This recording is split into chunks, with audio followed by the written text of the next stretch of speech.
अखिल भूमंडलीय सर्व शिरोमणि मुनि समाज के संस्थापक आदि मुनीश्वर योगेश्वर सदगुरुदेव शिव मुनि महाराज की जय। उपस्थित मुनि वृंद, साधु सज्जन वृंद, संत वृंद, साधक वृंद, आध्यात्म ज्ञान के जिज्ञासुओं और प्रेमियों, सभी श्रोता वृंद, आप सभी को मेरा कोटिशः नमन, सप्रेम जय जय। तो आध्यात्मिक चर्चा चल रही है और हम लोग सदगुरुदेव शिव मुनि महाराज रचित ग्रंथ वेदांत सिद्धांत द्वितीय भाग के अंतर्गत आज अध्याय 6 पर विचार करेंगे, चर्चा करेंगे, पढ़ेंगे, समझेंगे, है ना। शीर्षक दिए हैं सदगुरुदेव शिव मुनि महाराज वेदांतियों का विचित्र कार्य, है ना। और हम लोग आज उस पर पढ़ते हैं।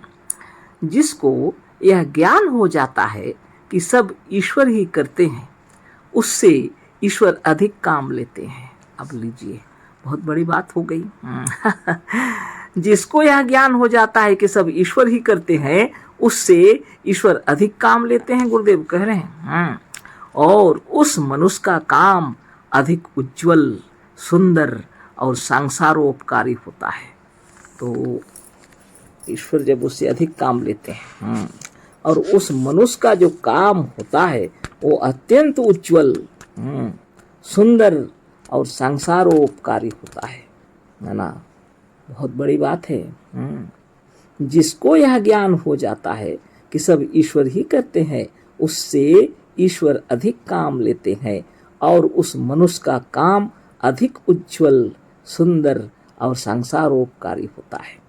मतलब यह सत्य वचन है ना, गुरुदेव के कोटि कोटि नमन। उनके अनुभव की बातें हैं, है ना। और संसार क्षेत्र में भी हम लोग देख रहे हैं, है ना, जो वेदांती लोग कार्य करते हैं और जो सचमुच में ईश्वर को जानते हैं, और सब ईश्वर ही करते हैं जैसा उनको मालूम हो जाता है ना।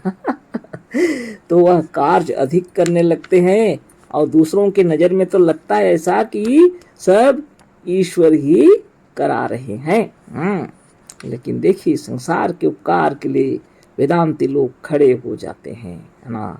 उनका उज्जवल चरित्र भी होता है और संसार के उपकार के लिए वो बहुत परिश्रमी होते हैं, है ना।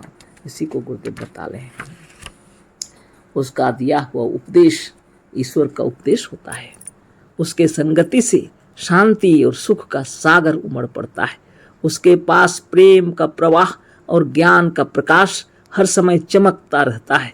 उसके कथन में नवीन जीवन और नवीन जोश उत्पन्न करने की शक्ति होती है। तो आप वेदांतियों को कैसे पहचानिएगा, आप देख लीजिए, है ना। जिनका काम उज्जवल हो, उज्जवल किसको कहते हैं? जिसमें कोई अंधेरा ना हो, जिसमें असत्य ना हो, जो सच्चाई से युक्त हो और संसार के उपकार के लिए हो, है ना।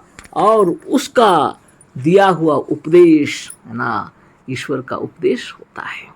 उसका दिया हुआ उपदेश ईश्वर का उपदेश होता है ना। उसके संगति से शांति और सुख का सागर उमड़ पड़ता है। ऐसे महात्माओं के संग अगर कभी प्राप्त हुए, है ना, आपको बैठने उठने का, अगर उनके सामने बैठने उठने का, बातचीत करने का अगर आपको ऐसा संयोग प्राप्त हो जाए तो आप महसूस करेंगे स्वयं, है ना, कि वो सचमुच में सुख के सागर हैं, है ना। उसके पास प्रेम का प्रवाह और ज्ञान का प्रकाश हर समय चमकता रहता है।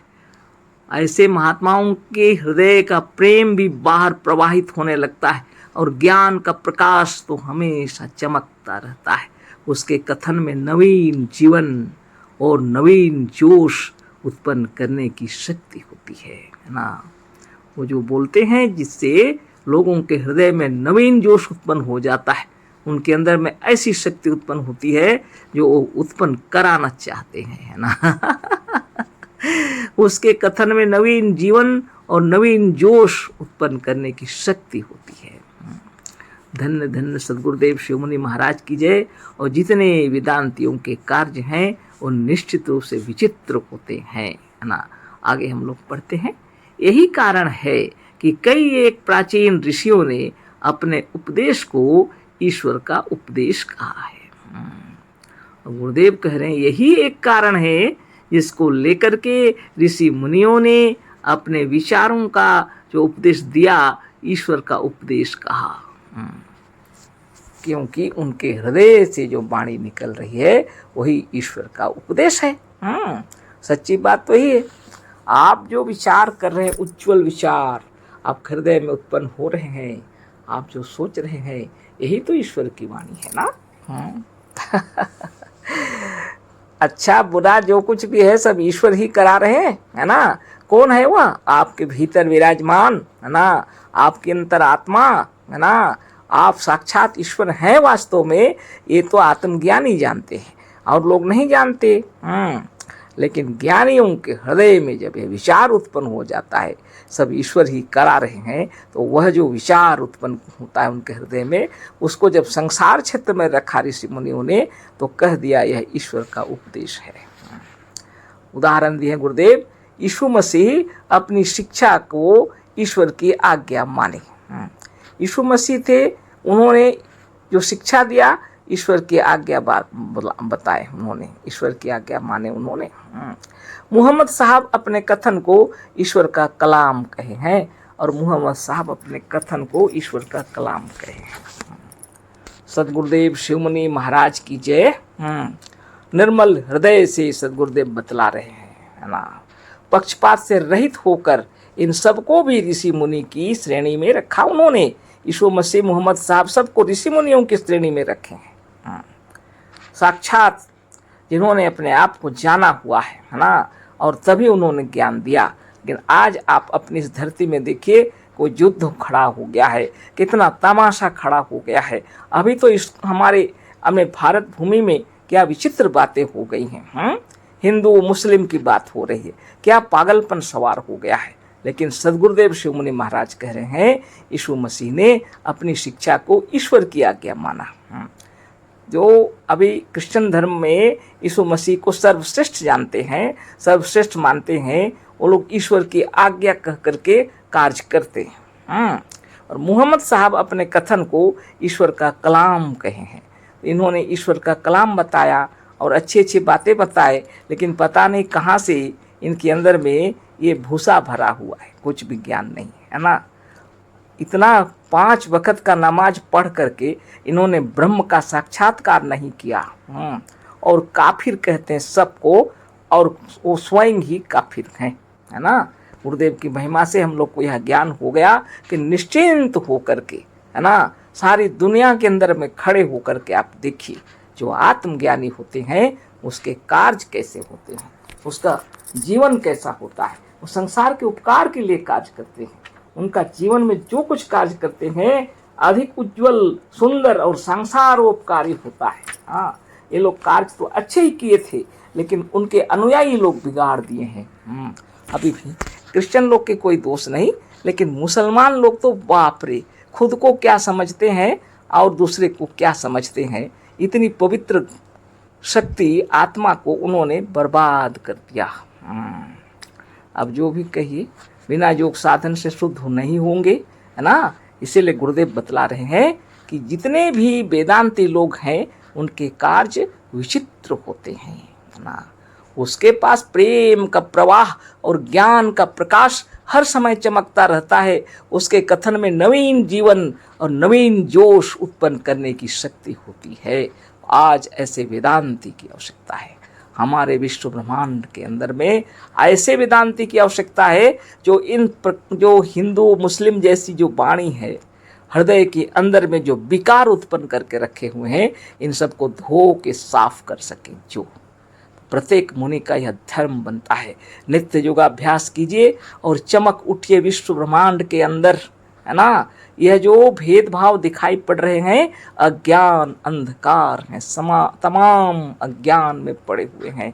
गुरुदेव की महिमा से आप इसको देखिए, अपने ज्ञान के नेत्र से देखिए, अपने आत्मज्ञान के प्रकाश में देखिए, तो आपको दिखलाई पड़ेगा कि यह जो कुछ दिखलाई पड़ रहा है संप्रदाय धर्म, है ना, धर्म बोल करके जो संप्रदाय गढ़े हुए हैं सब बेवकूफ़ी है और कुछ भी नहीं।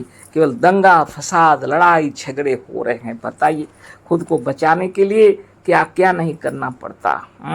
हमारे भारतवासियों को अधर्मी कहते हैं लोग। हाँ, क्या पागलपन है। हिंदू मतलब भारत मतलब हिंदुस्तान। हाँ, क्या पागलपन है। हाँ, भारत में खाली हिंदू लोग रहते हैं। हाँ, यह पागलपन है सब। और हिंदू शब्द तो बाद में आया, सनातनी खुद को कहिए। जो सनातनी है कहने का मतलब अखिल विश्व ब्रह्मांड के अंदर जितने भी जीव जंतु हैं, पशु पक्षी कीट पतंग सभी कुछ है ना, इन सभी के अंदर में जो शक्ति है, परम शक्ति, उसके अनुसार जो चलते हैं उसको सनातनी कहते हैं। और उससे अलग जो कार्य करते हैं वहाँ से हिंदू मुस्लिम सिख ईसाई सब बन गया। क्योंकि उन्होंने अपने आत्मा को नहीं जाना और आत्मा की इच्छा के विरुद्ध में उन्होंने एक खड़ा कर दिया ईश्वर, और लगे दंगा फसाद झगड़े, है ना। और वहीं से सब शुरू हुआ है और इसको अच्छा से जान लिया जाए, है ना।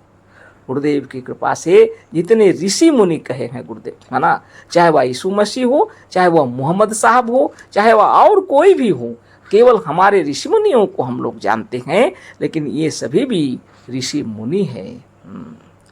अगर इनके कार्य में उज्ज्वलता हो, जो संसार के उपकार के लिए हो, तो निश्चित रूप से ऋषि मुनि हैं। आगे पढ़ते हैं।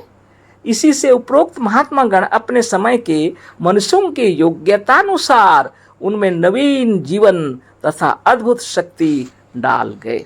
इसको जानने के लिए यहाँ से पढ़ना पड़ेगा ना क्योंकि बीच में रुक जाता है ना। यही कारण है कि कई प्राचीन ऋषियों ने अपने उपदेश को ईश्वर का उपदेश कहा है। यीशु मसीह अपनी शिक्षा को ईश्वर की ज्ञान माने हैं। मोहम्मद साहब अपने कथन को ईश्वर का कलाम कहे हैं। इसी से उपरोक्त महात्मा गण अपने समय के मनुष्यों को योग्यतानुसार उनमें नवीन जीवन तथा अद्भुत शक्ति डाल गए। क्योंकि उस समय के मनुष्यों के योग्यतानुसार उनके लिए वही उपदेश योग्य था जो उन महात्माओं ने दिया। जैसे जिसने अभी कुछ नहीं पढ़ा है उनके लिए पहली पुस्तक का पढ़ना ही उपयुक्त है ना। आज आप अच्छा से समझ लीजिए, है ना। वह जो ज्ञान दे करके गए हैं वो बचपन में बच्चों को जैसे पहली किताब पढ़ाई जाती है, क्योंकि अभी वो पढ़ने नहीं सीखे हैं, इसलिए उनको अक्षर ज्ञान दिया गया, है ना। और उसी तरह का वह ज्ञान है। उससे आगे निकलना है तो योगाभ्यास करना पड़ेगा, अपने स्वरूपस्थ होना पड़ेगा, और उसका ज्ञान वहाँ तक गया ही नहीं है। तो अधजल गगरी छलकत जाए, हुआ वही है। और इसीलिए दंगे फसाद हो रहे हैं। अज्ञान का कारण यही है ना। सदगुरुदेव शिव मुनि महाराज की जय। उस समय जैसा योग्य लगा उन्होंने वैसा ज्ञान दिया, क्योंकि उस समय के इन लोगों को बताने के लिए उत्तम कोटि का ज्ञान अगर दिया जाए तो ग्रहण नहीं करते, है ना। उदाहरण दिए हैं जिसने अभी कुछ नहीं पढ़ा है उनके लिए पहली पुस्तक का पढ़ना ही उपयुक्त है।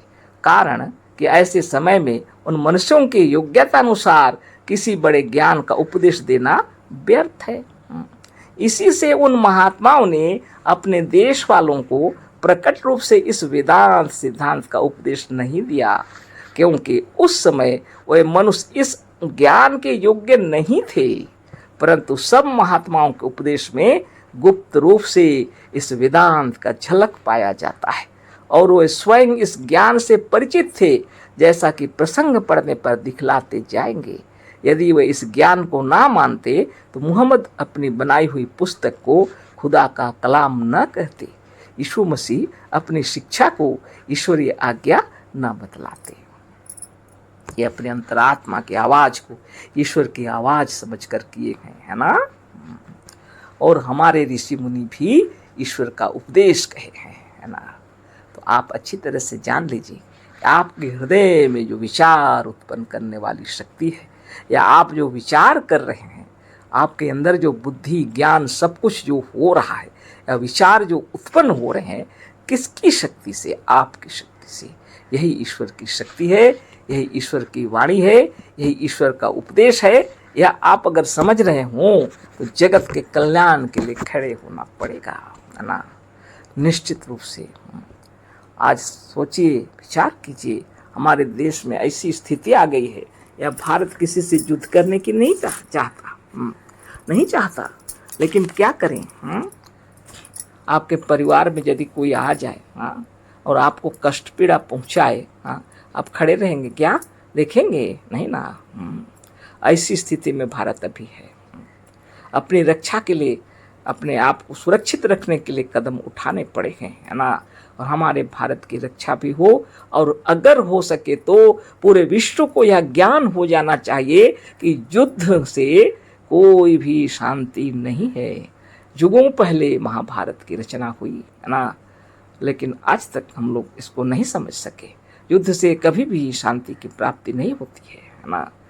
अगर हो सके तो पूरे विश्व ब्रह्मांड को यह ज्ञान हो जाना चाहिए, और सभी को अपने अपने राज्य के जितने जो राज्य को चलाने वाले हैं उन सबको विचार विमर्श करके सारे विश्व में शांति हो, इसका कार्य करना चाहिए, है ना। कि वेदांती लोग अपनी अंतरात्मा की आवाज को ही ईश्वर की आवाज मानते हैं, जानते हैं, है ना। और यही सत्य है ना। अंतरात्मा की आवाज को ईश्वर की आवाज बता रहे हैं वेदांती लोग, और इसीलिए ऋषि मुनियों ने भी अपने उपदेशों को ईश्वर का उपदेश कहा। यीशु मसीह ने अपने उपदेश को ईश्वर की आज्ञा कहा। मोहम्मद साहब ने अपने खुदा का कलाम कहा। इस तरह से सभी वेदांती लोग अपनी वाणी को ईश्वर की वाणी बतला रहे हैं, है ना। और सच्ची बात यही है, आपकी अंतरात्मा आपके अंदर से जो विचार कर रही है वो ईश्वर की इच्छा ही है ना, ईश्वर की आवाज ही है ना। लेकिन ऐसे अगर कहें तो लोग बर्बाद हो जाएंगे, है ना, क्योंकि शराब पीना, जुआ खेलना, गलत कार्य करना, ये सब को समझ लेंगे ईश्वर की इच्छा। ये गलत बातें हैं, वेदांतियों की बात हो रही है ना। आत्मज्ञानी योगी लोग अपनी वाणी को ईश्वर की आदेश, ईश्वर का आज्ञा, ये सब बोल दिए हैं ना। ईश्वर का उपदेश इस तरह से बोले हैं तो शोभायमान हो रहा है ना। ईश्वर कौन है? वो ऐश्वर्यशील शक्ति है, वो आत्मशक्ति है, वह महाशक्ति है, ब्रह्मांड की वह ब्रह्म शक्ति है, और वह कोई दूसरा नहीं, स्वयं आपकी अपनी आत्मा के अंतर की शक्ति है ना। जब उज्जवल ज्ञान हो जाता है ना, जो जगत के कल्याणार्थ हो जाता है, तभी ना आप ईश्वरीय शक्ति बोलेंगे। जो यशस्वी कीर्तिमान बनाए, जिस वाणी को सुन करके लोगों का हृदय परिवर्तित हो जाए, है ना, जो अच्छे मार्ग पर चलने के लिए तैयार हो जाए, तत्पर हो जाए। आलस्य यदि है तो आलस का परित्याग कर दें, है ना। उस वाणी को वेदांती लोग ईश्वर की शक्ति बता रहे हैं, ईश्वर की आवाज बता रहे हैं, ईश्वर की माने क्या बताएं, आज्ञा बता रहे हैं ना। ईश्वर का उपदेश बता रहे हैं। अब आगे हम लोग पढ़ते हैं, है ना। जब ऐसा ज्ञान हो जाता है कि सब ईश्वर ही करते हैं, तो वह अपने कर्तव्य कर्म से पीछे नहीं हटता। जब वेदांतियों को यह ज्ञान हो जाता है कि सब ईश्वर ही करते हैं, तो वह अपने कर्तव्य कर्म से पीछे नहीं हटता। जैसे अर्जुन यह जानकर कि सब ईश्वर ही करते हैं, अपने कर्तव्य कर्म को छोड़ बैठे थे, है ना। अर्जुन को पक्का ज्ञान नहीं था, वो स्वयं को ईश्वर नहीं जान रहे थे, लेकिन वह सोच रहे थे सब ईश्वर ही करते हैं, तो अपने कर्तव्य कर्म को छोड़ बैठे थे। तब क्या हुआ देखिए, जब वो यह मान गए कि हमें अपना कर्तव्य कर्म करना चाहिए, इसमें पाप पुण्य कुछ नहीं, सब ईश्वर की कृपा से होता है, तो वह बड़ी वीरता से अपने कर्तव्य कर्म को पूर्ण कर दिखाए। उपदेश तो दिए थे सदगुरुदेव ही, हम बोल दिए। योगेश्वर कृष्ण, है ना, भगवान कृष्ण, उनके उपदेश से इनकी अंतरात्मा झंकृत हो गई अर्जुन की, है ना। और फिर युद्ध क्षेत्र में अपना पराक्रम दिखलाने के लिए तैयार हो गए। हाँ, कुछ भी पाप पुण्य यहाँ कुछ नहीं है, सब ईश्वर की कृपा से सब होता है बोल के वीरता के साथ युद्ध किए उन्होंने, है ना। वेदांती उन्हीं को कहते हैं जो लोग दूसरों को सजग चैतन्य कर देते हैं, स्फूर्तिवान कर देते हैं, उनकी सोई हुई शक्ति को जगा देते हैं, उनमें वीरता भर देते हैं, है ना। ऐसी बातें हैं। आगे पढ़ते हैं हम लोग।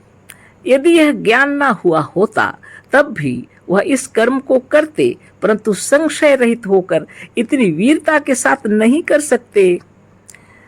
अगर अर्जुन को ज्ञान नहीं भी हुआ रहता तब भी वह यह कर्म तो करते ही करते, लेकिन संशय रहित होकर जैसी वीरता से अपना पराक्रम दिखाए वैसा नहीं करते, है ना। गुरुदेव कह रहे हैं सबसे बड़ी हानि बिना ब्रह्म ज्ञान के यह होती है कि वह अपने इसी विचार अनुसार मरने के बाद बड़े भारी पाप कर्म के बंधन में पड़ता है। जो ब्रह्म ज्ञानी नहीं है वो लोग अपने विचार के अनुसार मरने के बाद में हम बहुत बड़ा पाप किया है ऐसा सोचकर अपने को बंधन में डाल देते हैं। हम पापी हैं ऐसा सोचते ही मरने के बाद और नरक भोगने लगते हैं। उसी को गुरुदेव लिख रहे हैं, आगे भी लिखे हैं सबसे बड़ी हानि बिना ब्रह्म ज्ञान के यह होती है कि वह अपने इसी विचार अनुसार मरने के बाद बड़े भारी पाप कर्म के बंधन में पड़ता है, क्योंकि उसको यह विश्वास रहता है कि हम पाप कर्म कर रहे हैं। जैसे सोचे हैं, विचार किए हैं, दुनिया देखे ना देखे अपनी आत्मा को तो पता ही रहता है, उसको लगता है कि हमने पाप कर्म किया है, पाप कर्म कर रहे हैं, तो मरने के बाद ये बातें उसके अंदर में छप जाती हैं। गुरुदेव कह रहे हैं प्रथम खंड में हम इस बात को सिद्ध कर चुके हैं कि जिसका जैसा विश्वास होता है उसको वैसा ही देखने में आता है, विशेषकर मरने के बाद, जबकि यह आत्मा मनोमय कोश व इच्छामय शरीर में रहता है, अर्थात जबकि यह आत्मा केवल विचारमय इच्छामय रह जाता है और शरीर नहीं रहता, उस समय वह पुरुष, वह आत्मा या वह मनुष्य जैसा विचार करता है, जैसा विश्वास रखता है, वही रूप उसके सामने खड़ा हो जाता है, क्योंकि उसकी भावना ही उसका रूप होता है। जैसी वह भावना करता है वैसा ही अपने को भी पाता है। यदि उसकी भावना यह हुई कि हम पापी हैं, हम नीच हैं, हम सर्वशक्तिमान नहीं हैं, हम एक क्षुद्र जीवात्मा है, तो वह अपने को वैसा ही पाता है। वह अपने भावना के अनुसार ही कर्म बंधन में पड़कर दुख भोगता है। जब हमारा यह स्थूल शरीर छूट जाता है तो हम लोग मनोमय शरीर में होते हैं, इच्छामय कोश, मनोमय कोश गुरुदेव कह रहे हैं, है ना। यहाँ पर इस तरह का स्थूल शरीर जो दिख रहा है वैसा नहीं होता, वो सर्वथा मनोमय होता है। हमारी इच्छानुरूप हम लोग जैसा सोचते हैं वो दुनिया भी वैसे ही बन जाती है। अब सोचेंगे कि हम पाप कर्म किए हैं, तब तो स्वर्ग नरक की बात अगर हमने जाना हुआ है, पहले से पढ़े हैं, सुने हैं, उपदेश सुन सुन करके मस्तक के अंदर में अगर भरा हुआ है, हम अपने को अगर पापी समझते हैं तो स्वर्ग नहीं दिखेगा, नरक दिखेगा। यही सब में भोगेंगे अपना दुख मरने के बाद भी, है ना। कितने दुख की बात है। इसी को सद्गुरुदेव समझा रहे हैं कि बड़ा भारी पाप है यह, है ना। अपने को बंधन में अपने विचार के अनुसार आप अपने को डाल देंगे तो इसी को सिद्ध की है प्रथम खंड में। गुरुदेव बोल रहे हैं कि जैसा जिसका विश्वास होता है वैसा ही दिखेगा, क्योंकि मरने के बाद मनोमय आत्मा होती है, इच्छा में शरीर, है ना। तो शरीर जहाँ रहेगा तो संसार होगा, है ना। जैसे ही स्वप्न आप देखते हैं तो वह एक मनोमय संसार है, वह भी, है ना। और उस स्वप्न के संसार में एक दुनिया दिखती है जहाँ आप होते हैं। अब जब इस स्थूल शरीर में जागे हुए हैं यहाँ पर, तो स्थूल संसार में है, इस शरीर के साथ उपस्थित हैं। जब यह शरीर छूट जाएगा तो जैसे स्वप्न की दुनिया होती है उसी तरह की एक दुनिया में हम चले जाते हैं, लेकिन वो मनोमय संसार होता है, वो सर्वथा मनोमय। और स्वप्न के संसार में रहते हुए भी स्थूल के साथ थोड़ा संपर्क रहता है, लेकिन मरने के बाद पूर्णतः संपर्क छूट जाता है, हर प्रकार से छूट जाता है।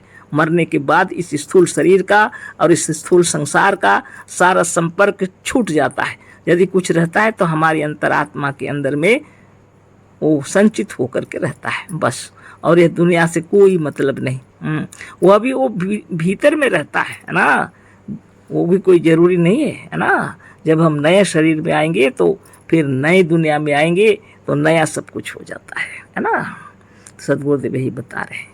अब इन बातों को फिर से हम पढ़ देते हैं ताकि आपको ठीक से मालूम हो जाए। प्रथम खंड में हम इस बात को सिद्ध कर चुके हैं कि जिसका जैसा विश्वास होता है उसको वैसा ही देखने में आता है। विशेषकर मरने के बाद जबकि यह आत्मा मनोमय कोश व इच्छामय शरीर में रहता है, अर्थात जबकि यह आत्मा केवल विचारमय इच्छामय रह जाता है और शरीर नहीं रहता, उस समय वह पुरुष, वह आत्मा या वह मनुष्य जैसा विचार करता है, जैसा विश्वास रखता है, वही रूप उसके सामने खड़ा हो जाता है, क्योंकि उसकी भावना ही उसका रूप होता है। जैसी वह भावना करता है वैसा ही अपने को पाता है। यदि उसकी भावना यह हुई कि हम पापी हैं, हम नीच हैं, हम सर्वशक्तिमान नहीं हैं, हम एक क्षुद्र जीवात्मा हैं, तो वह अपने को वैसा ही पाता है। वह अपने भावना के अनुसार ही कर्म बंधन में पड़कर दुख भोगता है। सदगुरुदेव शिवमुनि महाराज की जय। तो बहुत बड़ी बात है। जीवित अवस्था में हम लोग जैसा कर्म कर रहे हैं उसके अंदर में अच्छा बुरा तो रहेगा ही, और बनाए भी हम ही लोग हैं। जो अच्छा कर्म करेगा तो अच्छा फल, बुरा कर्म करेगा तो बुरा फल, यानी पाप पुण्य सब इसी विचारों के अनुरूप हो जाता है ना। और जब यह शरीर छूट जाता है, सिर्फ मनोमय कोश या मनोमय शरीर हमारा रहता है, इच्छामय शरीर। तो मनोमय शरीर है तो मनोमय संसार भी है ना। जैसी भावना करेंगे वैसे ही तुरंत दिखेगा, स्वर्ग नरक सब दिखेगा, है ना। और जैसी आपकी विचारधारा के अनुसार वह संसार बना होगा, है ना। आप कष्ट पाएंगे, आपको जमराज जमदूत पकड़ेंगे, है ना, नरक में डालेंगे। जैसे आपके फोटो वोटो देखे होंगे, यदि कैसा कैसा किया जाता है तो आप वही सब में कष्ट पाएंगे बिना मतलब का। तो सदगुरुदेव क्या कह रहे हैं? अच्छे कर्म करते रहना चाहिए। उसके लिए अष्टांग योग की व्याख्या किए हैं। साधन ध्यान तपस्या करते रहिए, है ना, और अच्छे कर्म करते रहिए। जीवन भर सोचते रहिए हम सर्वशक्तिमान हैं, शुद्ध आत्मा है ना। गुरुदेव की महिमा से आप, यदि उसकी भावना यह हुई कि हम पापी हैं, हम नीच हैं, हम सर्वशक्तिमान नहीं हैं, हम एक क्षुद्र जीवात्मा हैं, तो वह अपने को वैसा ही पाता है। वह अपने भावना के अनुसार ही कर्म बंधन में पड़कर दुख भोगता है। भावना के अनुसार ही मनुष्य कर्म बंधन में पड़कर दुख भोगता है। प्रश्नोत्तर से अब आगे समझाए हैं सदगुरुदेव। प्रश्न: क्या कोई अपने से दुख भोगना चाहता है? यदि नहीं तो वह मनुष्य जिसकी भावना जन्म काल में वह मनुष्य शरीर में यह रहती है कि हम सर्वशक्तिमान ईश्वर नहीं हैं, वह जिस समय मरने के अनंतर यह देखता है कि हम इस भावना से दुख में पड़ते हैं, तो वह उस भावना को छोड़ क्यों नहीं देता? प्रश्न तो बहुत लंबा चौड़ा हो गया। क्या कोई अपने से दुख भोगना चाहता है? गुरुदेव कह रहे हैं यदि नहीं, कौन चाहेगा भला? कौन दुख भोगना चाहेगा अपने से? यदि नहीं चाहता है, वह मनुष्य जिसकी भावना जन्म काल में वह मनुष्य शरीर में रहती है कि हम सर्वशक्तिमान ईश्वर नहीं हैं। अगर जन्म काल में हुआ या मनुष्य शरीर में रहते हुए भी अगर उसने यह विचार किया कि हम सर्वशक्तिमान ईश्वर नहीं हैं, वह जिस समय मरने के अनंतर यह देखता है कि हम इस भावना से दुख में पड़ते हैं। मरने के बाद जब देखता है कि इसी भावना के कारण हम दुख में पड़ते हैं, वह भावना को छोड़ क्यों नहीं देगा? भावना को क्यों नहीं छोड़ देगा? ये रहा प्रश्न, है ना। ये हमारा गुरुदेव जो सदगुरुदेव जो प्रश्न दिए हैं उसका उत्तर दे रहे हैं।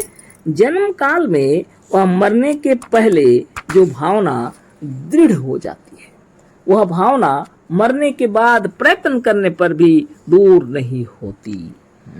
कारण सब बता रहे हैं गुरुदेव कि जन्म काल में, जन्म के काल में, जन्म के समय में वह तो मरने के पहले जो भावना दृढ़ होती है। हम लोग जब मरते हैं उससे पहले, है ना, यानी अभी मरने की स्थिति आ गई और ऐसे समय में जो भावनाएं हमारे विचार जो हमारे अंदर में है, अगर वह दृढ़ हो जाती हैं, वह भावना मरने के बाद प्रयत्न करने पर भी दूर नहीं होती। और उसके बाद जब शरीर छूट जाता है तो भावना ऐसा जकड़ जाता है मन के भीतर, वह जितना प्रयत्न करने पर भी दूर नहीं होती। बारंबार यही भावना फुरती और उठती है, बारंबार यही भावना भीतर में उठती रहती है। उससे छुटकारा नहीं मिलता। जैसे लड़कपन में जो स्वभाव पड़ जाता है वह शीघ्र छुड़ाए नहीं छूटता, है ना।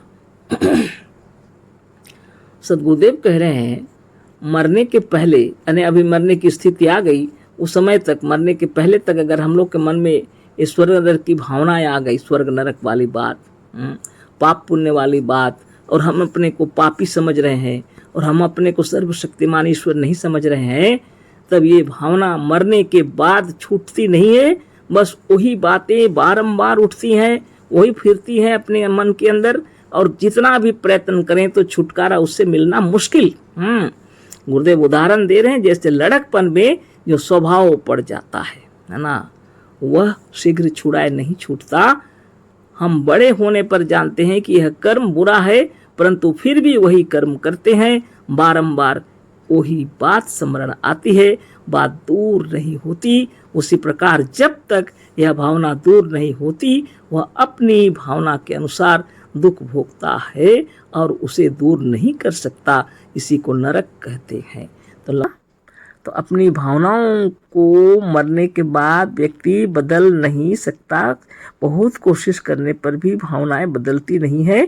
उदाहरण गुरुदेव दिए हैं कि लड़कपन की जो भावना छप जाती है, हमारे अंदर जो संस्कार बन जाते हैं, वह तुरंत नहीं छूटते, है ना। बहुत मेहनत, बहुत परिश्रम करने पर धीरे धीरे बदलते हैं हम लोग, है ना। तो सदगुरुदेव की महिमा से यह मालूम हुआ कि मरने के पूर्व जैसी भावना होती है हम लोगों के अंदर, वह मरने के बाद उसी बात को ही हम, वही बातें गूंजते रहती हैं, फुरती हैं, उठती हैं विचारों में, भावनाओं में, और उससे हम लोग हट नहीं सकते, भावनाओं को हटा नहीं सकते। और जब देखते हैं किसी के कारण दुख भोग रहे हैं तो क्यों नहीं हटा देते हैं, इसी का उत्तर दे रहे हैं गुरुदेव। आगे फिर पढ़ते हैं, है ना। तो गुरुदेव कहते हैं जो मनुष्य इस तकलीफ से माने पीड़ित होता है, उसी को नरक कहते हैं। वह चाहता है इससे दूर हो, लेकिन ये भावनाएं उसको उसी में पटक देती हैं, है ना। आगे पढ़ते हैं। बहुत दिनों के बाद जब इसकी भावना क्षीण हो जाती है तो वह इस भावनामय शरीर से अधिक सुख स्थूल शरीर व सांसारिक शरीर में देखकर फिर संसार में जन्म लेता है। समय लग जाता है उसको बहुत दिनों तक जब दुख भोगता है उस सूक्ष्म शरीर में रहते हुए, तो उसको ही नरक कहा गया है। तब इसको अपने आप में ऐसा लगने लगता है, इससे अच्छा तो स्थूल शरीर में ही थे, है ना। अभी सूक्ष्म में मन उब गया, अभी सूक्ष्म में मन उब गया तो फिर से स्थूल शरीर धरकर संसार में आकर जन्म ले लेता है। महिमा अपार आत्मदेव की, है ना। ये तो हम लोग के अंदर अभी भी रहता है ना, अभी भी है। आप एक जगह अधिक दिनों तक कहीं जाएंगे भी, कितना भी आनंदमय स्थान हो, फिर आप अपने घर आएंगे, है ना। और अपने घर में रहते हुए भी कहीं घूमने फिरने की इच्छा जरूर होगी, है ना। जगह जगह पर घूमना फिरना, अपने आप को आनंदित रखने के लिए हम लोग परिवेश परिवर्तन करते हैं, है ना। इस तरह की बात है। तो सूक्ष्म में रहते रहते जब मन ऐसा लगने लगता है, इससे अच्छा तो स्थूल शरीर में ही थे, है ना। तो फिर स्थूल शरीर में आकर जन्म ले लेते हैं। क्या करें। बारंबार वही बात स्मरण रह आती है, बात दूर नहीं होती। उसी प्रकार जब तक यह भावना दूर नहीं होती, वह अपनी भावना के अनुसार दुख भोगता है और उसे दूर नहीं कर सकता है। इसी को नरक कहते हैं। बहुत दिनों के बाद जब इसकी भावना क्षीण हो जाती है तो वह इस भावनामय शरीर से अधिक सुख स्थूल शरीर व सांसारिक शरीर में देखकर फिर संसार में जन्म लेता है। आगे पढ़ते हैं। इसी प्रकार जिसका पुण्य प्रबल होता है, जिसकी पुण्य भावना बड़ी होती है, वह उसी अपने भावना के अनुसार कुछ कष्ट तथा दुख सुख भोगता है।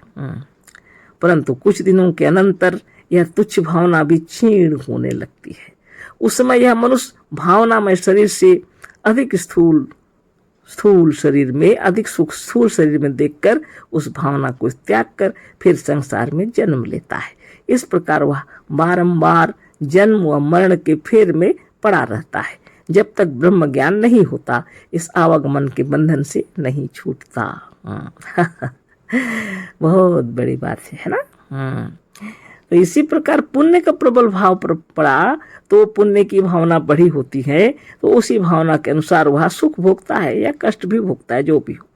लेकिन गुरुदेव कह रहे हैं बहुत दिनों के बाद ये भावना जब क्षीण हो जाती है तो अपना भावना में शरीर जो है वो अब लगता है कि इस शरीर में अधिक और क्या करे, अब स्थूल शरीर वाला ही अच्छा लगने लगता है ना।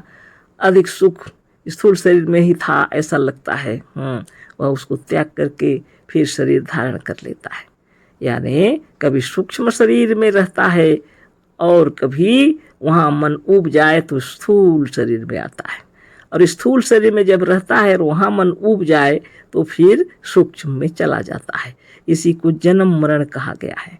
तो जन्म और मरण बराबर होते ही रहता है, और इस बंधन से वही छूट सकता है जिसको ब्रह्म ज्ञान हो गया। तो अज्ञात शक्ति से जन्म मरण होते ही रहता है। आत्मदेव ने बनाए हुए हैं, कभी स्थूल में कभी सूक्ष्म में रहते हैं, है ना। अगर सूक्ष्म में मनोमय संसार में मनोमय शरीर में रहते रहते मन उब जाता है वहाँ से, तो स्थूल में आ जाते हैं। स्थूल में आनंद पूर्वक रहते रहते यहाँ पर भी जब उब जाते हैं तो फिर सूक्ष्म में चले जाते हैं, तो जन्म मरण हो जाता है। जैसे खाने पीने का विषय में आप सोचिए, मिठाई तो मीठा, कितना मीठा खाएंगे, तो नमकीन चटपटा मिर्च मसाले ये भी खाएंगे। ज़्यादा ही मिर्च दी तो आप नहीं खाएंगे ना, तीता मिर्चा सब कुछ। हर चीज़ का एक माने क्या बोलते हैं परिमाण अच्छा होना चाहिए जो आपको अच्छा लगे, है ना। तो आत्मदेव की महिमा से सद्गुरुदेव की कृपा से हमें यह ज्ञान हो गया कि जीवन और मरण तो आत्मदेव ने बनाए हुए हैं। कभी सूक्ष्म में रहते हैं कभी स्थूल में रहते हैं, है ना। और कोई दूसरी किताब में है, इसमें यहाँ नहीं है। बहुत सुंदर लिखे हैं गुरुदेव। जब हम सोते सोते थक जाते हैं तो जग जाते हैं, और जब हम जागते जागते थक जाते हैं तो सो जाते हैं। यही है जन्म मरण का रहस्य, है ना। और योगियों को जब यह ज्ञान हो जाता है और उनके अधिकार में आ जाता है तो वह अज्ञात शक्ति के कारण जो जन्म मरण हो रहा था वह बंद हो जाता है। तब उनकी इच्छा प्रबल रहती है। इच्छा हुई तो शरीर धारण करते हैं, और अभी इच्छा नहीं है तो सूक्ष्म और मनोमय संसार में मस्त रहते हैं। अगर वो सूक्ष्म से स्थूल में भी आ जाए तो स्थूल संसार में भी कठिन परिश्रम करते हैं और आनंद विभोर रहते हैं, हर तकलीफों को चुनौती देकर खड़े हो जाते हैं। ये वेदांतियों की बातें हैं जो कभी आलसी नहीं होते, गुरुदेव का कहना है ना। इसी को समझा रहे हैं सदगुरुदेव, है ना। तो यह जो बंधन है ये छूटता है कब? जब तक ब्रह्म ज्ञान नहीं होता इस आवागमन के बंधन से नहीं छूटता। अब बहुत से लोग इसीलिए ईश्वर की प्रार्थना करते हैं कि मरना तो निश्चित है। जन्म लिए हुए हैं जब अभी, है ना, तो मरना तो निश्चित है, और मृत्यु को सबसे बड़ा दुख समझकर इससे छूटना चाहते हैं।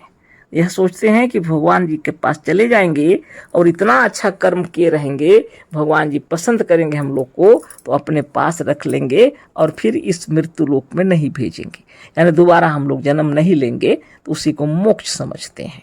हमारे सद्गुरुदेव के विचार अलग हैं, है ना। जन्म मरण का जो बंधन है उस बंधन से वही छूट सकता है जो योगी है, ब्रह्म ज्ञानी है ना। जब तक ब्रह्म ज्ञान नहीं होता इस आवागमन के बंधन से नहीं छूटता। आगे पढ़ते हैं। अब आप ही विचारिए, जबकि हमारी नीच भावना ही हमारे दुख का कारण है तो हम इस भावना को क्यों नहीं छोड़ते? बात तो ऐसी है ना। जब जान रहे हैं कि दुख की भावना ही हमारे दुख सुख का कारण है तो हम इस दुख की भावना इसको क्यों नहीं छोड़ते? दोबारा पढ़ते हैं। अब आप ही विचारिए, जबकि हमारी नीच भावना ही हमारे दुख का कारण है तो हम इस भावना को क्यों नहीं छोड़ते? हमारे आत्म स्वरूप पाठकगण इस बात को निश्चित मानकर आज ही से इस भावना को दृढ़ कीजिए कि हम सर्वशक्तिमान ईश्वर हैं। हमें बांधने में कोई समर्थ नहीं हो सकता। यह सारा संसार हमारा बनाया हुआ है, यह सारा संसार हमारा स्वरूप है। हमसे ऊपर, हमसे श्रेष्ठ दूसरा कोई अन्य पुरुष नहीं है, कोई अन्य पुरुष नहीं। हम ही जगदीश्वर, जगदाधार और सबके नियामक परमेश्वर हैं। यह सत्य है, सत्य है, सत्य है। हम सत्य स्वरूप हैं। ऐसा बारंबार विचार करके भावना को दृढ़ करो, तभी इस दुख संसार सागर से पार हो सकते हो।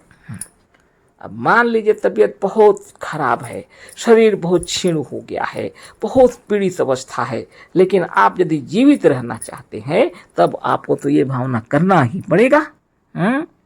जो सत्य वचन है ना, सदगुरुदेव कह रहे हैं, इन्हीं बंधनों से अगर आप छूटना चाहते हैं, है ना, जन्म मरण के बंधनों से छूटना चाहते हैं, तो आपकी उच्च भावना ही आपको उच्च स्थान पर लेकर खड़ा करेगी, है ना।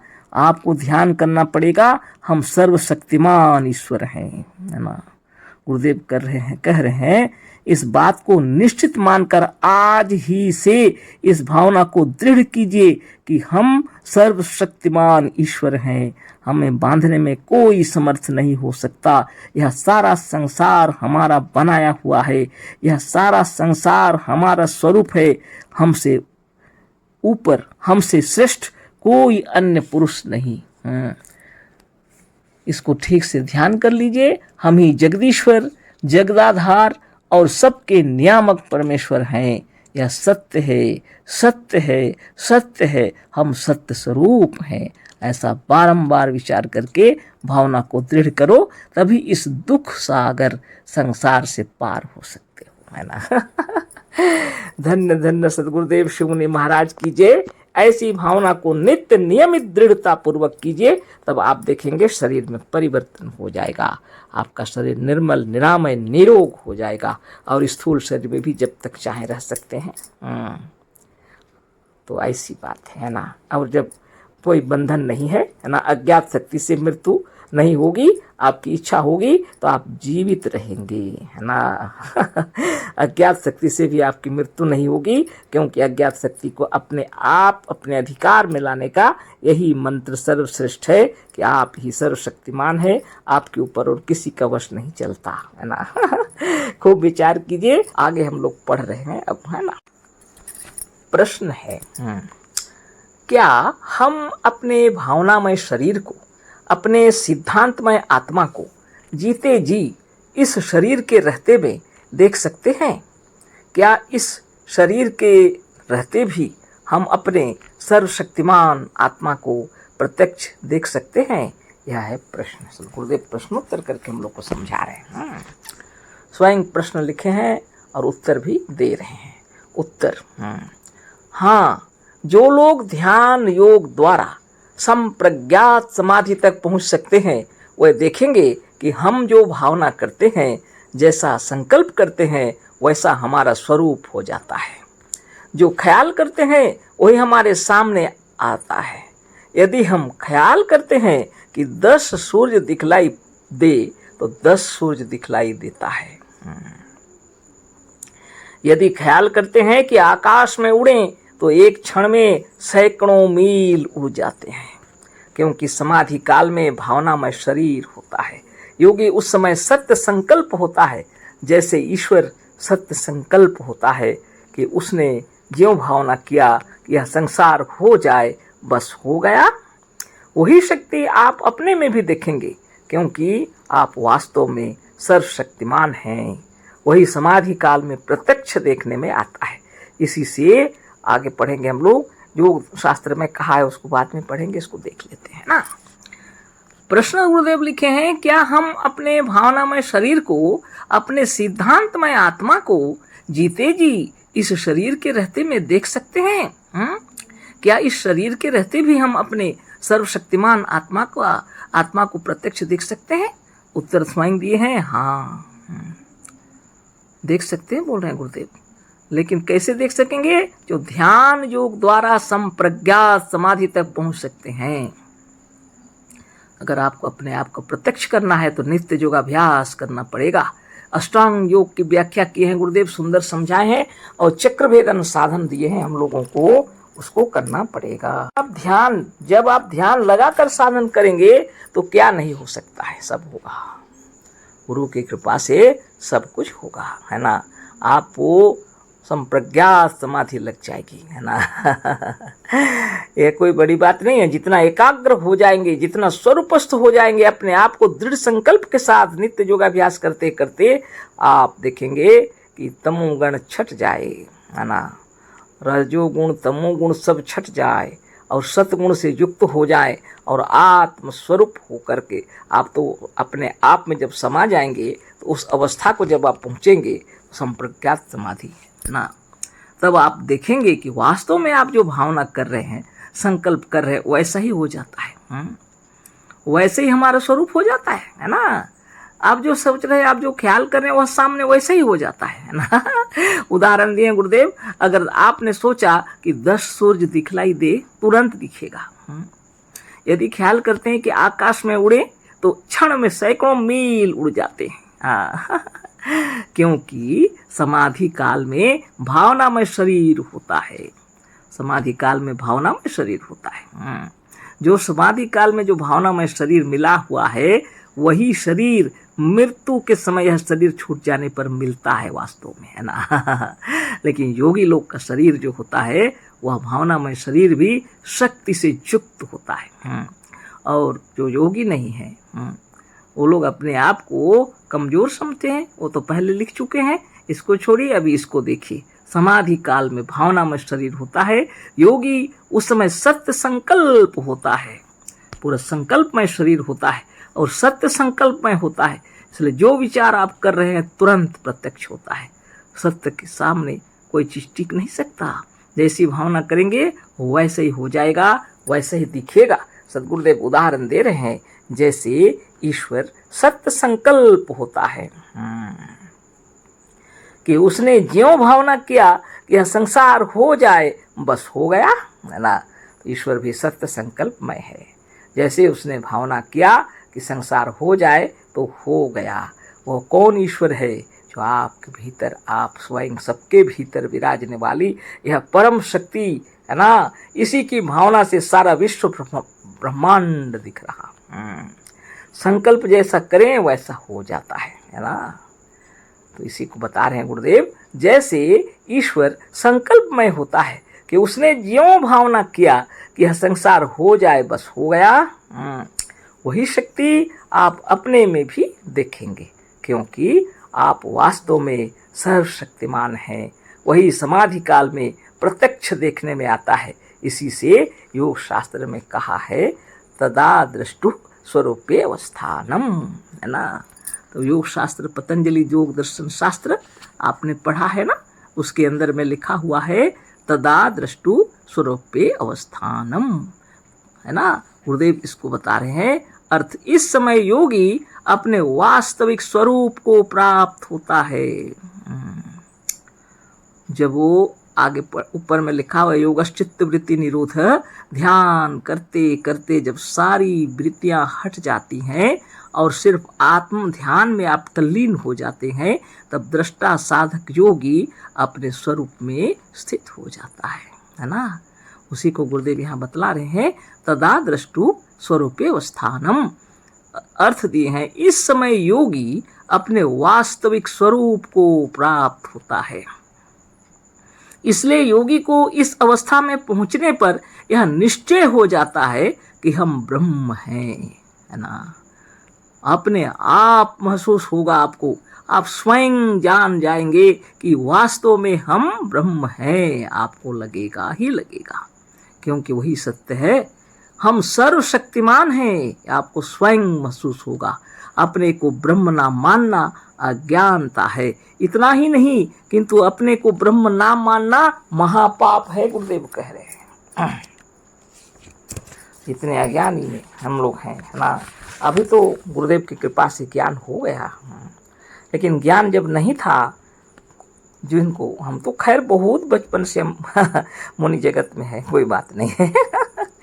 लेकिन जिनको ज्ञान नहीं वो ईश्वर बोल करके अलग से कहते हैं जब, तो अपने को सबसे क्षुद्र प्राणी समझते हैं, नीच।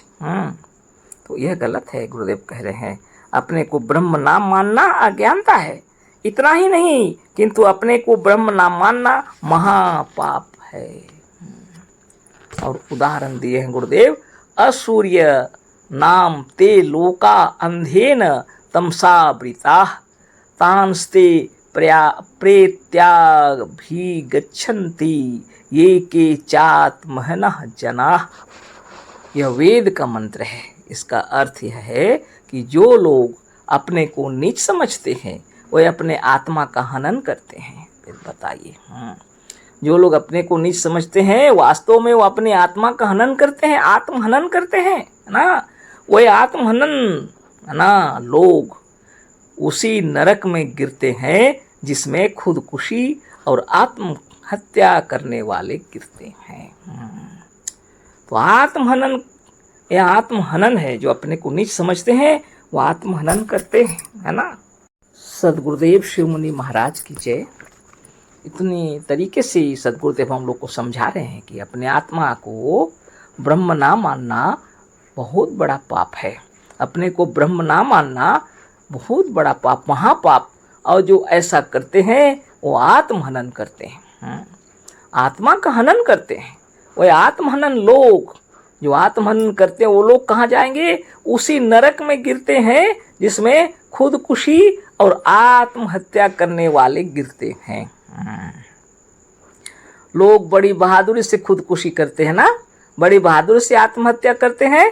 कहाँ जाएंगे? वो ऐसी नरक में जाएंगे जहाँ आत्महनन करने वाले लोग पहुँचते हैं, जो आत्मा को नीच समझते हैं, अपने को गुलाम समझते हैं, अपनी महिमा को तुच्छ समझते हैं, जो अपने को ब्रह्म नहीं मानते, वो उस नरक में जाते हैं जहाँ खुदकुशी करने वाले, आत्महत्या करने वाले जाते हैं।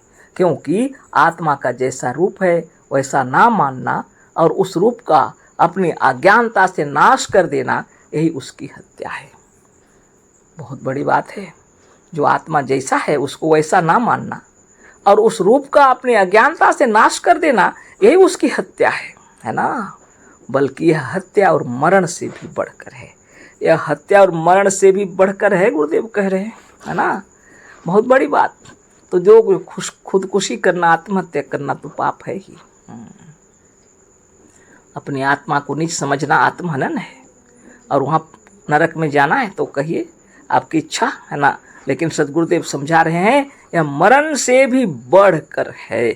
देखिए भगवत गीता में भी कहा है, संभवावीतस्य चा कीर्ति मरणादति रुच्यते, है ना। मरने के बाद और समाधि, प्रश्न दिए हैं, मरने के बाद और समाधि दोनों समयों में मनुष्य को भावनामय शरीर मिलता है। तो दोनों में भेद क्या है? संभावितस्य चा कीर्ति मरणादति रुच्यते, है ना। मरने के बाद और समाधि दोनों समयों में मनुष्य को भावनामय शरीर मिलता है। तो दोनों में भेद क्या है? यह प्रश्न गुरुदेव लिखे हैं और उत्तर दे रहे हैं। समाधि काल में मरने के समान स्थूल शरीर से विशेष संबंध छूट जाता है।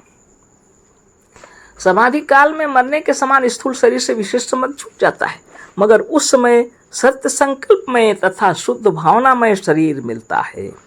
उस समय जो समाधि में आप रहते हैं उसमें सत्य संकल्पमय और भावनामय, शुद्ध भावनामय शरीर मिलता है। परंतु मरने के बाद का शरीर शुद्ध भावनामय तथा पुण्यमय नहीं होता। किंतु मरने के बाद जो शरीर मिलता है वह शरीर शुद्ध भावनामय तथा पुण्यमय नहीं होता, किंतु शुद्ध उभया भावनामय होता है। उसमें शुद्ध और अशुद्ध दोनों भावनाएं मिली होती हैं। अर्थात मरने के अनंतर शुद्ध और अशुद्ध दोनों भावनाएं रहती हैं। इसलिए मरने के बाद शुद्ध और अशुद्ध दोनों भावनाएं रहती हैं। उसी के अनुसार यह स्वर्ग नरक या सुख और दुख को भोगता है। इसलिए उसी के अनुसार स्वर्ग नरक या सुख दुख को भोगता है। परंतु समाधि काल में यह आत्मा केवल शुद्ध भावनामय होता है। अतएव वह समाधि काल से और इस अवस्था से बहुत भेद है। अतएव समाधि काल से और इस अवस्था से बहुत भेद, दोनों में भेद है। समाधि काल और मृत्यु के शरीर में दोनों में भेद है ना। तो इस पर चर्चा हो गई और तो चल रहा है संप्रज्ञात समाधि के विषय में और मृत्यु के समय में जो शरीर मिलता है उस विषय में चर्चा हो रही थी। तो सद्गुरुदेव बतला रहे हैं प्रश्नोत्तर के साथ में कि समाधि काल में जो शरीर मिलता है वह बिल्कुल शुद्ध रूप होता है ना। तो वेदांतियों का विचित्र कार्य के अंतर्गत ही यह चल रहा है प्रश्नोत्तर। और अभी हम लोग आगे पढ़ेंगे। क्वेश्चन दिए हैं गुरुदेव, प्रश्न लिखे हैं। संप्रज्ञात समाधि में आत्मा क्यों शुद्ध भावनामय होता है? इसकी अशुद्ध भावना कहाँ चली जाती है? यह प्रश्न है, सद्गुरु स्वयं लिखे। और जिनके भी हृदय में उठता होगा तो यह उत्तर यहाँ पर दिए हैं गुरुदेव। उत्तर है, प्रारब्ध कर्मानुसार मरने के बाद यह आत्मा विवश होकर इस अवस्था को प्राप्त होता है। इसलिए इसकी शुद्ध और अशुद्ध प्रत्येक भावनाएं इसके साथ रहती हैं। यह वहाँ शुद्ध होकर नहीं जाता। जैसे लोग कचहरी के इजलासों पर सिपाहियों द्वारा पकड़कर मुलजिम की अवस्था में जाते हैं, है ना। वे मैले कुचैले जिस हालत में पकड़े जाते हैं उसी हालत में पेश कर दिए जाते हैं। परंतु वकील और बैरिस्टर जो अपने खुशी से जाते हैं वह बिना साफ कपड़ा और गाउन इत्यादि विशेष कपड़ा पहने वहाँ नहीं जा सकते।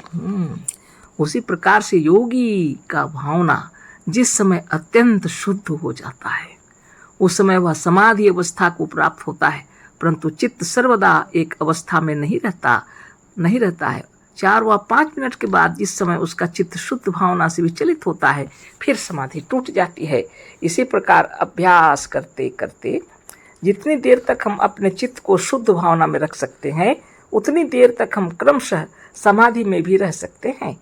तात्पर्य कहने का यह है कि बिना शुद्ध भावना हुए हम समाधि अवस्था को नहीं प्राप्त हो सकते। इसलिए इस समय आत्मा शुद्ध भावनामय होता है और शुद्ध भावनामय होने से आनंदमय होता है।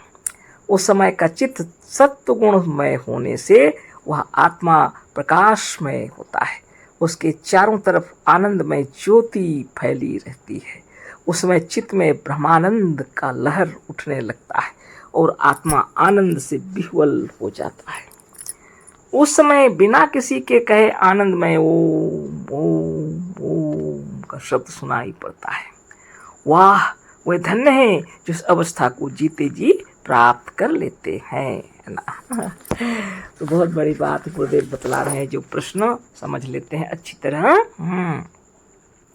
प्रश्न दिए हैं, संप्रज्ञात समाधि है ना, संप्रज्ञात समाधि में आत्मा क्यों शुद्ध भावनामय होता है? इसकी अशुद्ध भावना कहाँ चली जाती है? तो इसका उदाहरण दिए हैं गुरुदेव और बहुत सुंदर तरीके से समझा रहे हैं कि शुद्ध भावना समाधि काल में रहती है। पूरी तरह भावना में जो शरीर होता है वह बिल्कुल शुद्ध भावनामय होता है। और अशुद्ध भावना कहाँ चली जाती है उसका उत्तर इधर दे रहे हैं। प्रारब्ध कर्मानुसार मरने के बाद यह आत्मा विवश होकर इस अवस्था को प्राप्त होता है। प्रारब्ध माने जो कर्म किए हुए हैं उसके अनुसार शरीर अगर छोड़ते हैं, मरने की स्थिति जिसको बोला जाता है, वो बिना समाधि वाले अगर कोई मर रहे हैं तो प्रारब्ध कर्म के अनुसार शुद्ध अशुद्ध भावना रहेगा, है ना। विवश होकर वो मरता है। इसलिए इसकी शुद्ध और अशुद्ध प्रत्येक भावना इसके साथ रहती है। यह वहाँ शुद्ध होकर नहीं जाता। अपनी इच्छा से वह थोड़ी ना मरता है। जैसे कि मरने की स्थिति भी आ जाए ना तो वो भी स्लाइन चढ़ते हैं, आईसीयू रूम में भर्ती करते हैं, सब प्रकार से लोग उनको बचाने की कोशिश करते हैं, वह खुद भी बचने की कोशिश करते हैं।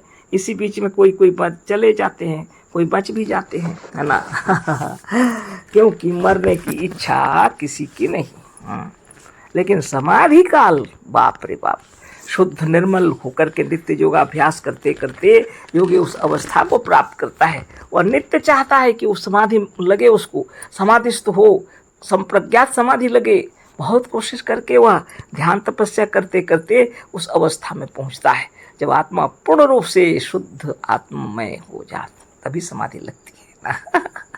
गुरुदेव उदाहरण दिए हैं, जैसे जो लोग कचहरी के इजलासों, अब ये भाषा जो भी वही लिखा हुआ है, इजलासों पर सिपाहियों द्वारा पकड़कर मुलजिम की अवस्था में जाते हैं।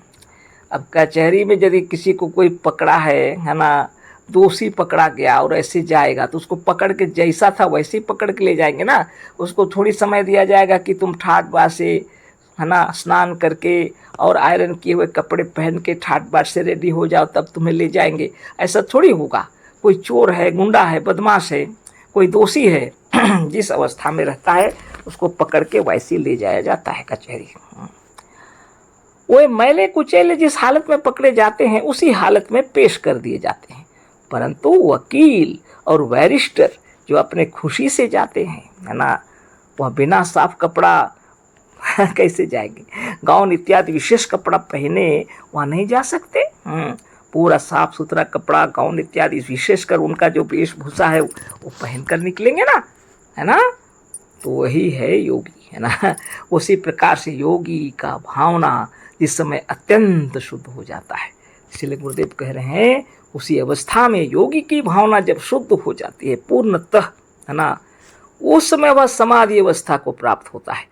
तभी वह समाधिस्थ होता है।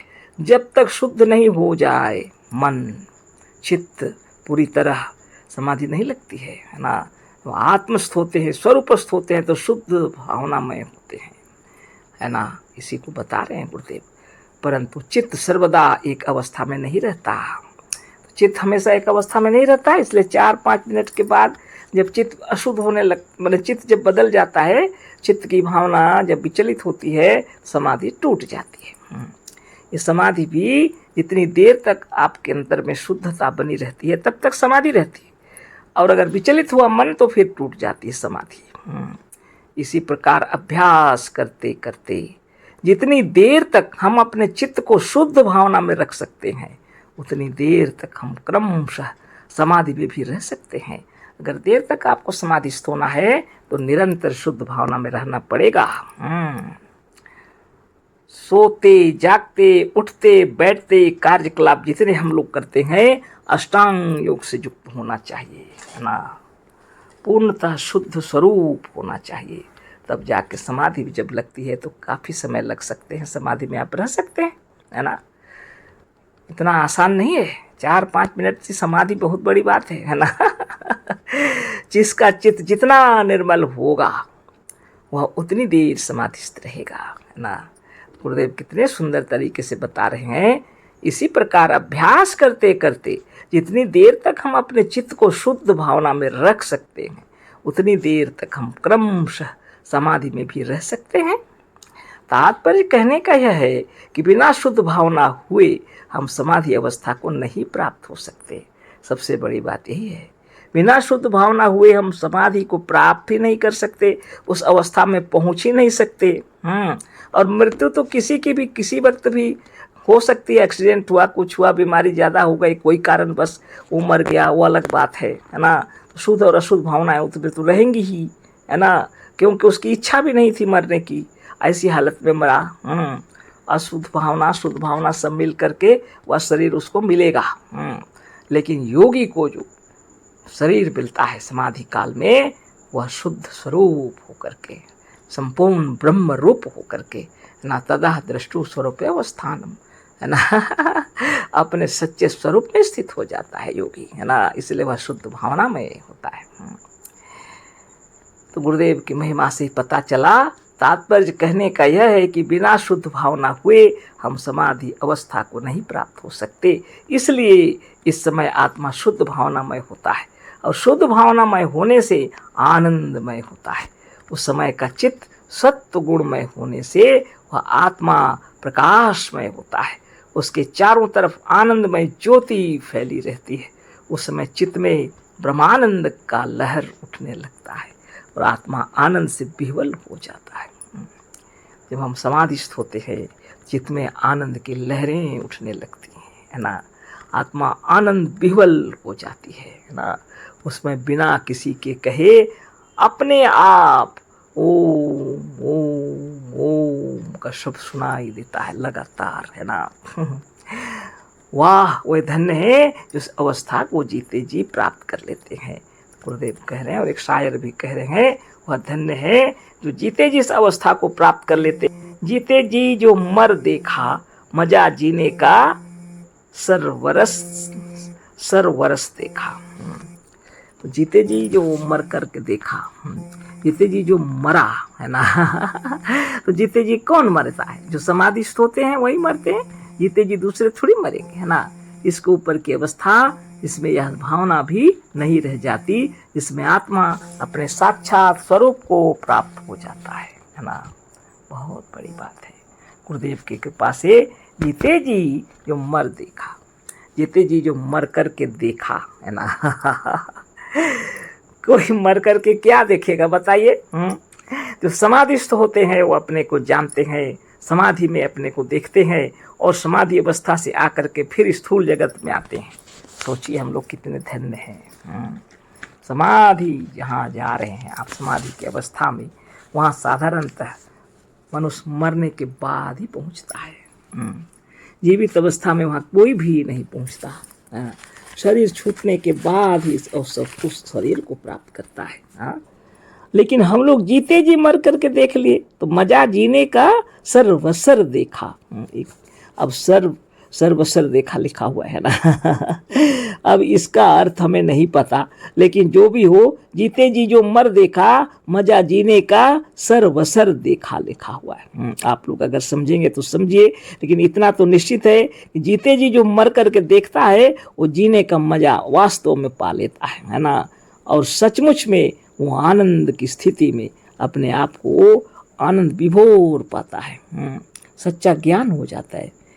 इसके ऊपर की अवस्था जिसमें भावना भी नहीं रह जाती, जिसमें आत्मा अपने साक्षात स्वरूप को प्राप्त होता है, सोचना नहीं पड़ता है, साक्षात स्वरूप को प्राप्त हो जाती है आत्मा। उसे संप्रज्ञात, निर्बीज, निर्विकल्प तथा शून्य समाधि कहते हैं। इस अवस्था में कोई संकल्प विकल्प नहीं, शुद्ध स्वरूप में स्थित हो जाते हैं, शुद्ध रूप में आ जाते हैं, है ना कुछ सोचना विचारना कुछ नहीं, इसलिए इसको असंप्रज्ञात, निर्बीज, निर्विकल्प तथा शून्य समाधि कहते हैं। तो संप्रज्ञात समाधि से आगे जब आप निकलेंगे तो उसको कहते हैं असंप्रज्ञात, निर्बीज, निर्विकल्प तथा शून्य समाधि कहते हैं।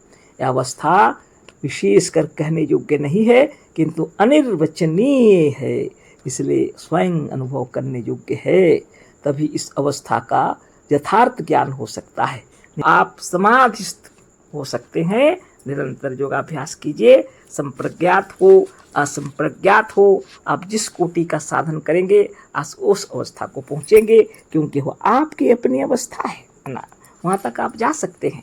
जैसे हम लोग जागते जागते थक जाते हैं तो सो जाते हैं, सोते सोते थक जाते हैं तो जग जाते हैं, है ना। कभी गाढ़ी नींद में सोते हैं और उस तुरीय अवस्था में वो पहुँचते हैं जो साधक लोग हैं। इसीलिए उस तुरीय अवस्था को प्राप्त करने के लिए नित्य योगाभ्यास करना पड़ेगा।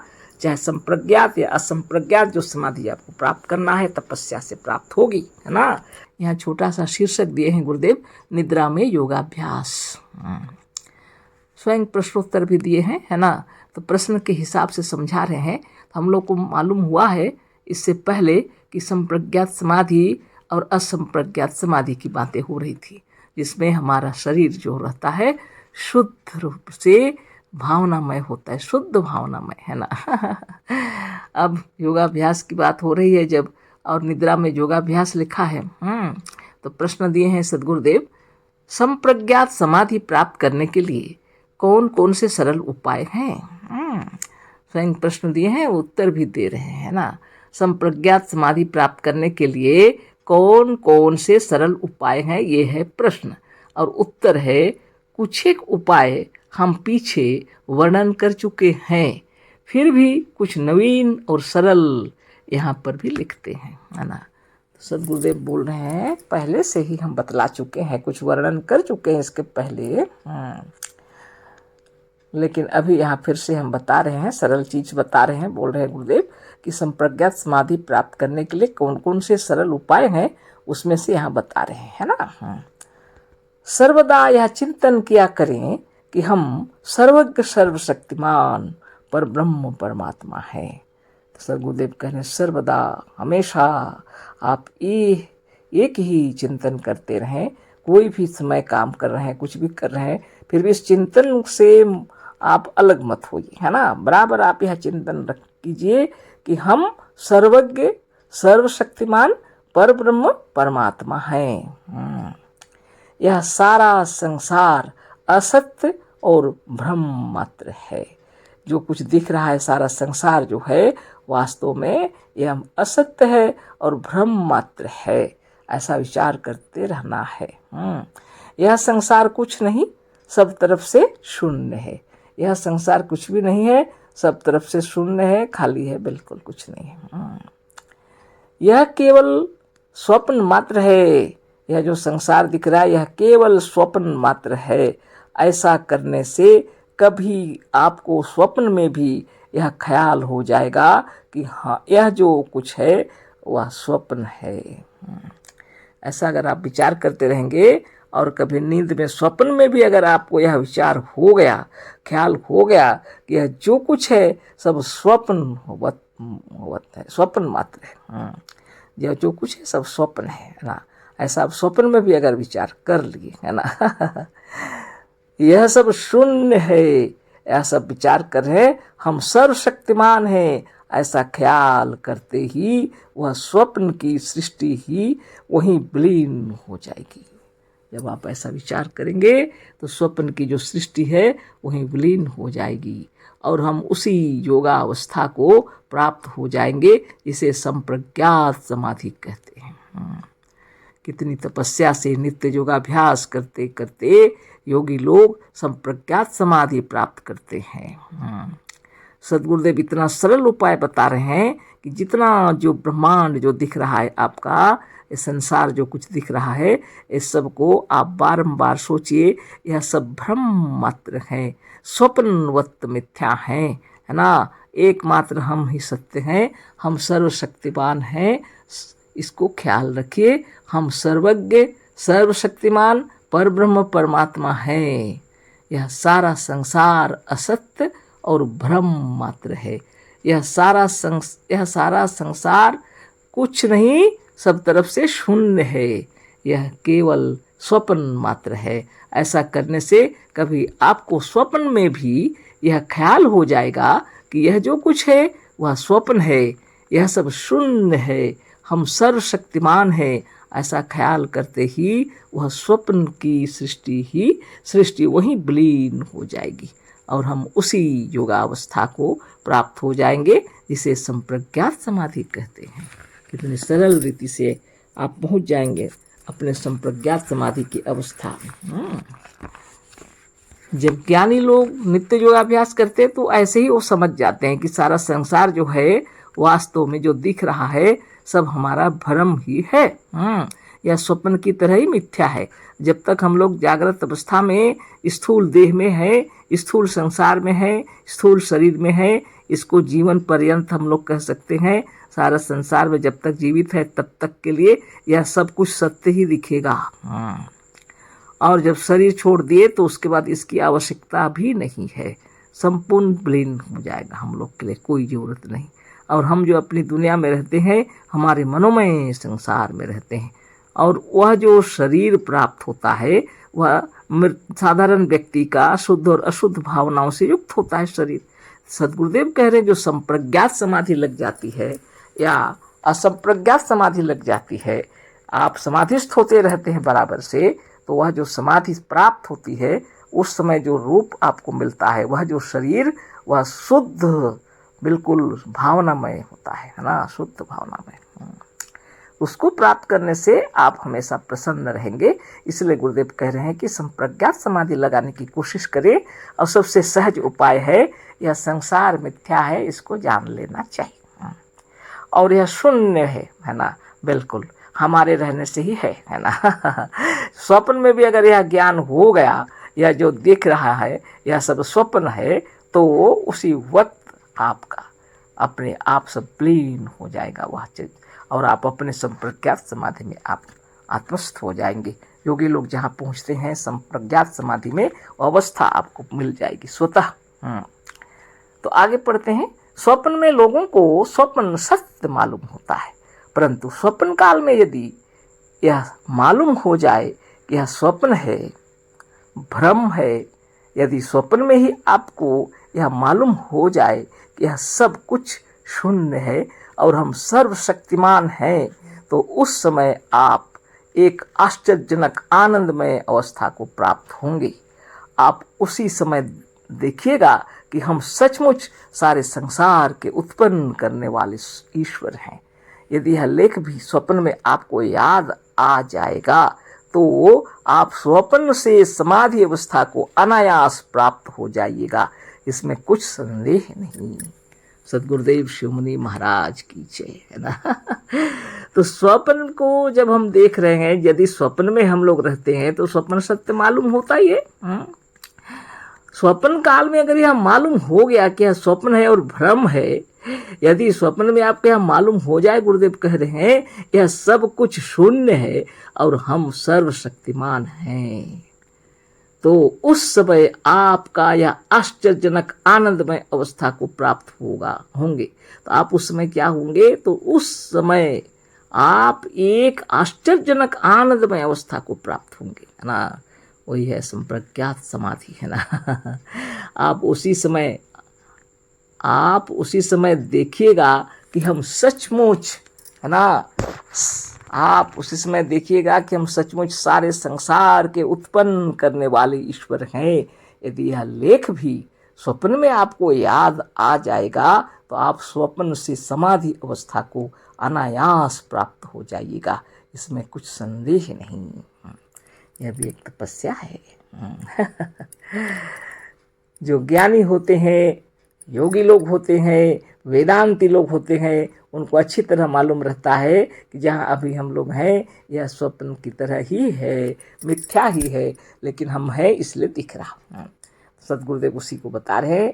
और स्वप्न जब हम लोग देखते हैं तो स्वप्न सत्य दिखता है, क्योंकि स्वप्न में हम लोग हैं। जागृत में हम लोग हैं तो जागृत सत्य दिखता है, क्योंकि जागृत में हम लोग हैं। और जब शरीर छोड़ देंगे हम लोग और उसके बाद जिस अवस्था को पहुँचेंगे वह उस समय वही सत्य है, क्योंकि वहाँ भी हम हैं। जहाँ आप रहेंगे वह जागृत हो या स्वप्न हो या सुषुप्ति हो या तुरीय हो, वह सब कुछ सत्य ही है ना, क्योंकि आपके रहने से ही वह सत्य है। ऐसा ही सद्गुरु का सिद्धांत है, विचार है। और यह प्राण ही सर्वश्रेष्ठ है। आप वही प्राण हैं, आप पर ब्रह्म परमात्मा हैं, आप सर्वशक्तिमान हैं, आप सृष्टिकर्ता हैं। इसी बात को बतलाने के गुरुदेव बतला रहे हैं। नित्य योगाभ्यास करते करते आप जब उस अवस्था को पहुंच जाते हैं जिसको संप्रज्ञात समाधि कहते हैं, और उससे जब आगे निकल जाते हैं तो निर्विकल्प समाधि, है ना। जहाँ पर कोई विकल्प माने कोई कल्पना ना कुछ नहीं, आपको करने की आवश्यकता नहीं, क्योंकि आप अच्छी तरह से जान जाते हैं कि आप ही पर ब्रह्म परमात्मा हैं। बोलने की आवश्यकता ही नहीं पड़ती है, आप अपने में मग्न हो जाते हैं, है ना। उसी को बता रहे हैं गुरुदेव, है ना। तो बहुत बड़ी बात है, बहुत बड़ी सिद्धि है। ऐसे ही सिद्धियों को प्राप्त करने के लिए तपस्वी लोग बहुत तपस्या करते हैं ना। आगे हम लोग पढ़ते हैं, जो लोग योग नहीं सिद्ध कर सकते उनको केवल इस पुस्तक का बारंबार पाठ करना चाहिए।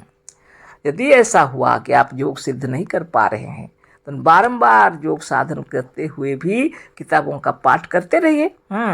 इसके पाठ करने से यदि आपको यह दृढ़ विश्वास हो जाएगा कि हम ब्रह्म हैं, हम ईश्वर हैं, तो आप भी इस शरीर के छूटने के बाद उसी ब्रह्मानंद को प्राप्त होइएगा जिसे योगी प्राप्त करते हैं। वेदांत में दृढ़ विश्वास होने ही के लिए योग किया जाता है, क्योंकि अपने अनुभव से दृढ़ विश्वास होता है। अतएव यदि वेदांत के श्रवण मनन निधिव्यासने से वेदांत में दृढ़ विश्वास है तो वह भी उसी गति को प्राप्त होता जिसे योगी प्राप्त करते हैं।